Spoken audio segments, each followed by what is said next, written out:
నమస్తే, welcome to our channel. నేను సిరి.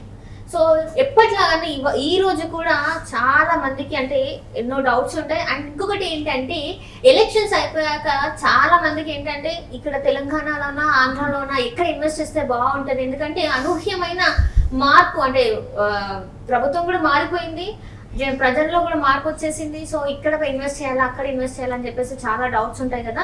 So ఆ డౌట్స్ అన్ని నివృత్తి చేయడానికి ఈ రోజు మనతో పాటు ఉన్నారు. రియల్ ఎస్టేట్ రంగంలో తనకంటూ ఒక ప్రత్యేక గుర్తింపు తెచ్చుకున్నారు. ఎనీ టైం మీరు కన్సల్ట్ అయినా కూడా మీ దగ్గర ఉన్న బడ్జెట్ తోని మీరు ఎక్కడ ప్లాట్ ఆర్ అపార్ట్మెంట్ ఏది తీసుకున్నా కూడా మీకు బాగుంటుంది అని చెప్పే అంత రేంజ్ అనమాట సార్ది. సో తనే realtor oxygen founder and CEO doctor Nandi Rameshwar Rao గారు. నమస్కారం సార్. నమస్తే సార్. ఇప్పుడు చూస్తుంటే నా ఫస్ట్ క్వశ్చన్ వచ్చేసి, ఎలక్షన్స్ అయితే అయిపోయాయి మొత్తానికి పూర్తిగా. సో ఏపీలో చూసుకుంటే అనూహ్యమైన మార్పు, అంటే అసలు ఎవరు ఊహించినటువంటి మార్పు అయితే వచ్చేసింది. జనాలు ఆ మార్పును కోరుకున్నారు, వచ్చేసింది. ఇప్పుడు ఏపీలో ఎలాంటి అంటే మనం చూసాం, చంద్రబాబు నాయుడు గారు ఒక స్టేట్మెంట్ ఇచ్చారు, తెలంగాణలో భూముల కంటే ఆంధ్రాలో భూముల రేట్లు పడిపోయాయి, అసలు బాగాలేదు అని చెప్పేసి. మరి ఇప్పుడు అమరావతిలో అంటే అటు సైడ్ ఆంధ్ర సైడ్ ఎలాంటి పరిణామాలు చోటు చేసుకుంటున్నాయి, రియల్ ఎస్టేట్ రంగం ఎలా ఉండబోతుంది? ఇది చాలా టఫ్ క్వశ్చన్. నీకు అంతకుముందు కూడా చాలాసార్లు చెప్పాను, ఇలాంటి క్వశ్చన్లో మీరు political question real estate mix చేసి అడిగితే నాకు ఇప్పుడు నేను క్యాబినెట్లో లేను కదా.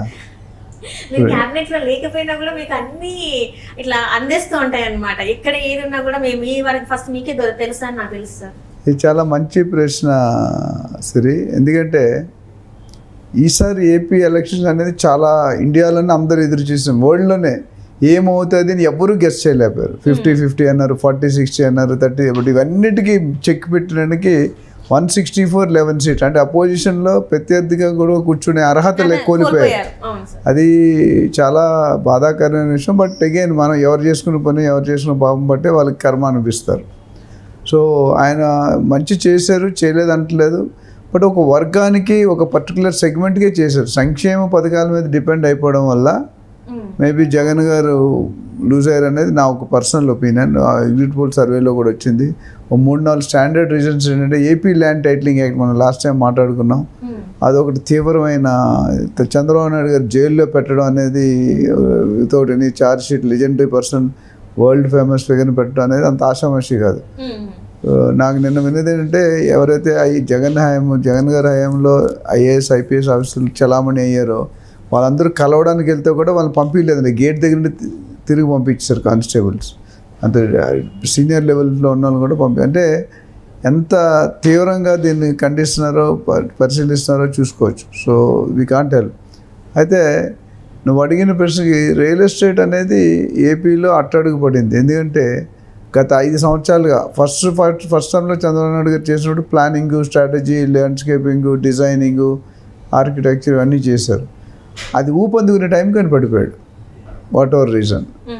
సో దాన్ని అమరావతి క్యాపిటల్గా ప్రొజెక్ట్ చేసి భూములు అందరూ చాలామంది జనరల్గా ఏమవుతుందంటే మార్కెట్లో అందరికీ తెలిసిన నేను రిపీట్ చేస్తాను, ఏదైనా ఇది ఏపీ అనేది తెలంగాణ కదా, ఎంటైర్ స్టేట్లో ఎంటైర్ కంట్రీలో కూడా అదే. ఏదైనా ఒక ఏరియా డెవలప్ అవుతుందంటే అంతకుముందు ఇన్నర్ సోర్స్లో పబ్లిక్ బడాబాబులకి, రాజకీయ నాయకులు, సెలబ్రిటీస్, స్పోర్ట్స్ స్టార్స్, లేకపోతే ఇండస్ట్రియలిస్ట్ వీళ్ళందరూ ఉంటారు కదా, ముందే బల్క్లో ల్యాండ్ కొనుక్కొని పెట్టుకుంటారు.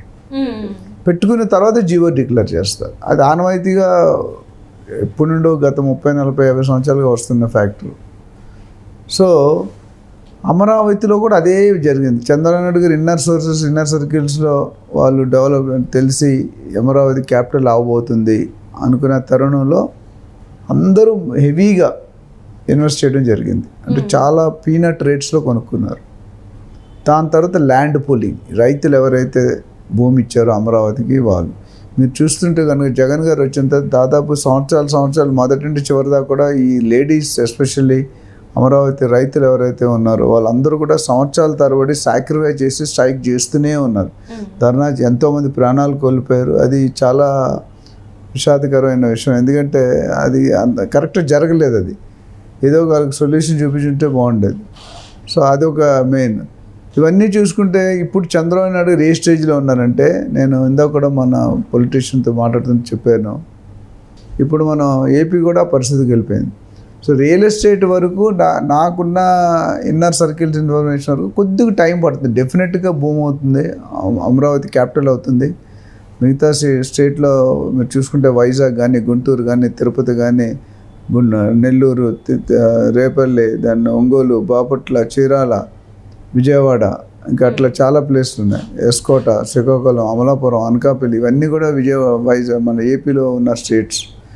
సో ముఖ్యంగా గమనించేది ఏంటంటే అమరావతి ఫస్ట్ పుంజుకోవడం. ఆల్రెడీ యాక్చువల్లీ రేట్లు పీక్కి వెళ్ళిపోయినాయి. అంటే ఎలక్షన్ కోడ్ డిక్లేర్ చేసిన తర్వాత సర్వేలు బట్టి అంచనాలు ఎవరైతే ఇప్పుడు కేకే సర్వే, ఆర్ఓ సర్వే, చాలా సర్వేలు చేశారు కాబట్టి వాళ్ళ ద్వారా తెలిసింది ఏంటంటే టీడీపీ విన్ అవుతుందని ఆల్మోస్ట్ రూలింగ్ గవర్నమెంట్కి తెలుసు, నాకు తెలిసి ప్లస్ అపోజిషన్ గవర్నమెంట్ కూడా తెలుసు, దెన్ అపోజిషన్ గవర్నమెంట్. సో అప్పటికే వాళ్ళు అందరూ సీట్లు సర్దుకొని బ్యాగులు సర్దుకొని రెడీగా ఉన్నారు. ఇవాళ కదా రేపైనా వెళ్ళిపోవాల్సిన బయటకు చెప్పలేదు. ఎందుకంటే as a leader of the state leader we cannot accept certain things in పబ్లిక్లో యాక్సెప్ట్ చేయలేం.